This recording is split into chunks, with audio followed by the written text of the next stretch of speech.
I'm going too fast for my own good. Hey, Mr. Imzel, this is the Invasion of Machurucuto. This is hopefully the last time I have to film this. It's a small town on the coast of Venezuela, 30 kilometers from its capital, Caracas. We're going to talk about why it matters.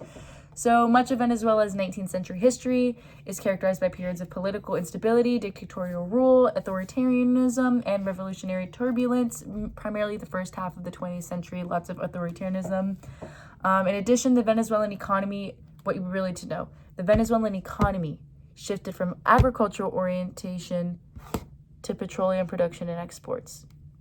You'll see why this matters, why, because it's always about the economy, isn't it?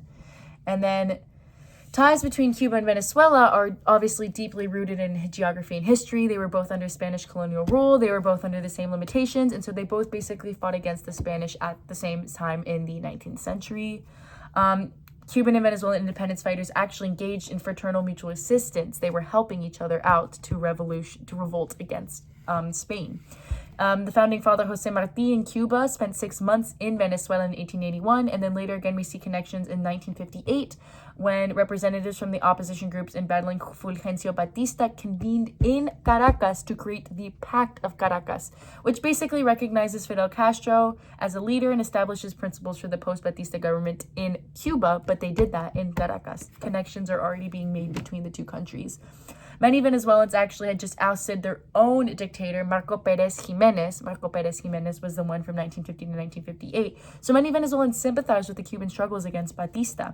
And this is why Castro actually ends up visiting Venezuela as his first country that he visits once he comes into power to thank them for their help. So the relation between the two countries is really good when Castro initially comes into power. But we'll see very quickly that is not the case for very long. Even though they were very good, Cuba and Venezuela were rivals for influence in the Caribbean and South American region. As you know, Venezuela is a natural sub-regional hegemon. It had a huge preponderant influence in the area because of its resources.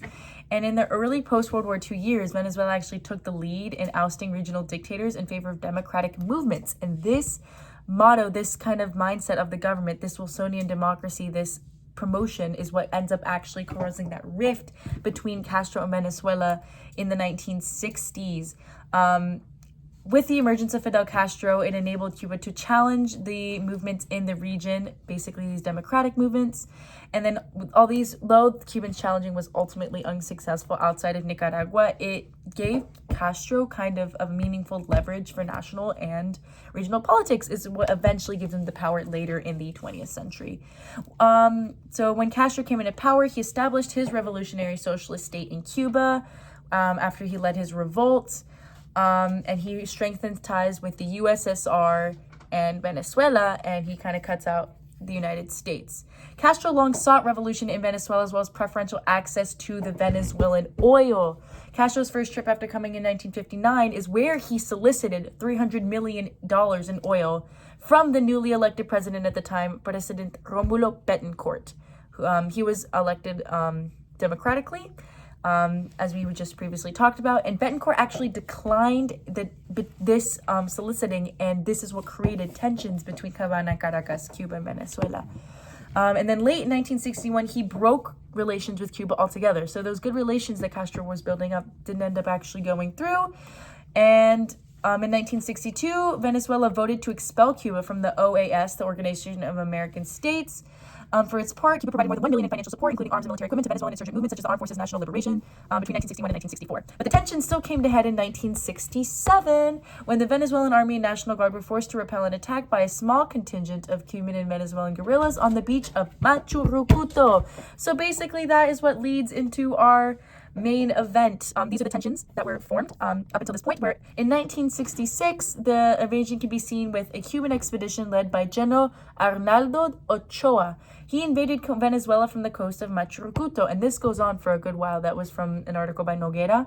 And on May 8th, 1967, 2 small boats carrying a dozen heavily armed fighters made landfall near Machurucuto, which was the tiny fishing village. Their plan was to march inland and recruit Venezuelan peasants to the cause of socialist revolution. Sounds a lot like Mao Zedong, but much less successful. The fighters sent to Machurucuto had bad luck. The local fishermen spotted the abandoned boats and notified the Venezuelan military. And then an all-night gun battle followed. And then just a little after 72 hours of the guerrillas landing, 9 of them were dead and 2 were captured. and only one had gotten away. So it was a very small attempt, but significant nonetheless. The invasion failed, and by 1967, the guerrillas had been defeated. You can see Alex. The Cuban Communist Party Central Committee said that May 18th, which is just a few weeks later, that Cuba was lending and will continue to lend aid to all those who are fighting against imperialism. The committee, acknowledging the Venezuelan charge, said that there was no need to ask for its permission on forgiveness to fulfill its duty in solidarity with all the revolutionaries of the world. Among them, the Venezuelan revolutionaries. Basically, Cuba was now supporting a revolt against the Venezuelan democracy and support for socialism. Very quickly, the tables had been turning. And then a clash reported May 15th between the rebels and troops in Lara State, 30 miles west of Caracas, indicating that 3 guerrillas and 1 soldier were killed. And Lara was actually the area of activity of the National Liberation Armed Forces, in which there was a small Cuban-endorsed guerrilla band led by Douglas Bravo. So it is actually a little bit outside of Machurucuto as well, but what we know is the invasion of Machurucuto. And that has many socio-political, economic, and legal impacts on Venezuela. I'm going to try to get through this quickly. So in 1967, after the Machurucuto invasion occurred, in hopes of inspiring a president rebellion, it didn't work. The Venezuelan military stopped the invasion, but it wasn't even until 3 decades later that Castro did eventually get to sink his teeth into Venezuela. The overwhelming defeat suffered by the guerrilla groups made them rethink their strategy. They decided the best way to achieve their goals to incite rebellion was to infiltrate the armed forces in Venezuela. So during the early 1970s, the Venezuelan government decreed a general amnesty in order to pacify the country. However, some small Marxist groups continued to operate clandestinely, secretly, in attempts to revive the guerrilla war.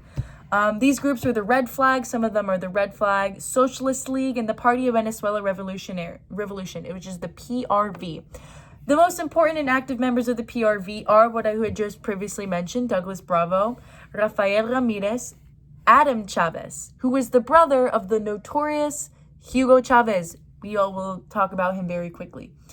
And May 16th, the Venezuelan Foreign Minister Ignacio Iribarren Borges said that his country would ask the Council of the OAS, the Organization of American States, to again take up the problem of Cuban submersion of Latin American countries. The Venezuelan plan called for OAS to present subcharges of the Cuban aggression to the UN Security Council, and they actually voted unanimously by June 19th to begin an inquiry into the charges. The Venezuelan representative Paris Montesinos had warned that Cuba presented a real, certain, and serious danger to Latin American countries. And as we can see, that actually did end up happening. As tiny as the Machurucuto incident was to the grand scheme of Cuba's exertion of influence, it was the opening salvo, this is a quote, opening salvo in Castro's decades-long obsession with bringing socialist revolution to Venezuela. He did not give up after that, as we realized. Even so, Venezuela maintained its civilian democratic rule after the invasion. Since the overthrow of General Marcos Pérez Jiménez in 1958 and the withdrawal of military from direct involvement, Venezuela enjoyed an unbroken tradition of civilian democratic rule, and this actually earned Venezuela a reputation as one of the more stable democracies in Latin America during this time. This earned, in 1998, the Democratic Action and Christian Democratic, COPEI, parties dominated the political environment at both the state and federal level. So as you can see, 1998 and the 1990s is basically when Castro had begun to really sink his teeth in. So there was democracy in Venezuela up until near the very end of the 20th century. But in 1992, an unknowing and charismatic, that is, someone said that, Venezuelan tank commander Hugo Chavez, steeped in leftist ideology, tried to lead a failed coup. And then he tried again 2 years later once he was pardoned. He immediately traveled to Havana, and he received a hero's welcome by Castro's people. When Chavez won the presidency in 1999, Castro immediately became a political and mental godfather to him. Actually, in Chavez's words, he said, "To me, Fidel is a father, a companion, and a teacher of perfect strategy." He said that in 2005, so you can kind of tell their relationship just from what he said. And the Chavez's rise came nearly 30 years after the Machurucuto event. For Castro, Chavez appeared as one of the last champions of the Cuban-inspired revolutionary and socialist movements that had swept Latin America. The political newcomer, Chavez, identified as a socialist and often employed a highly charged anti-imperialist rhetoric, which is what Castro was going for. He also viewed himself as a revolutionary and was keeping precedents set by the most famously notorious Simón Bolívar in Latin America and Fidel Castro, one of his idols. He also invoked their names as a means of establishing legitimacy in a social-political movement. From the outset of his presidency, Chavez accepted the former Cuban officials and pro-Castro sympathizers as a part of his inner circle and adopted a swath of pro-Castroist ideas. So as you can see, 1999, when he was elected, was the big switch between democracy and Castroism in Venezuela. When the USSR fell in the 1990s, Cuba became even more reliant on Venezuela for political and economic support.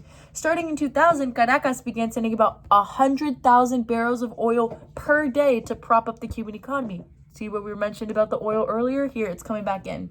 And Havana sent thousands of military advisors, doctors, and other support staff back to the mainland. So this we can see the big socio-political and economic transition. Bigger emphasis on oil, more reliance on Cuban brain power and Cuban manpower to keep Venezuela running. It becomes more of a dependency situation. In modern Venezuela, the president is elected by a plurality vote with direct and universal suffrage. His term is 6 years with no term limits.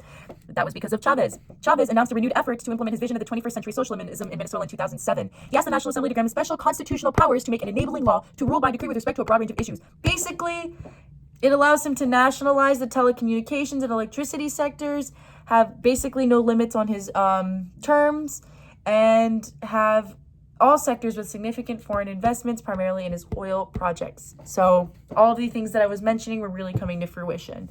And then in 2007, Chavez proposed a package of reforms to the 1999 Constitution, which would allow him indefinite presidential election, the organization of geographic boundaries of the government, and the redefinition of private property. All of these big socialist ideas ultimately leading to the downfall of Venezuela's economy and political state that we see today.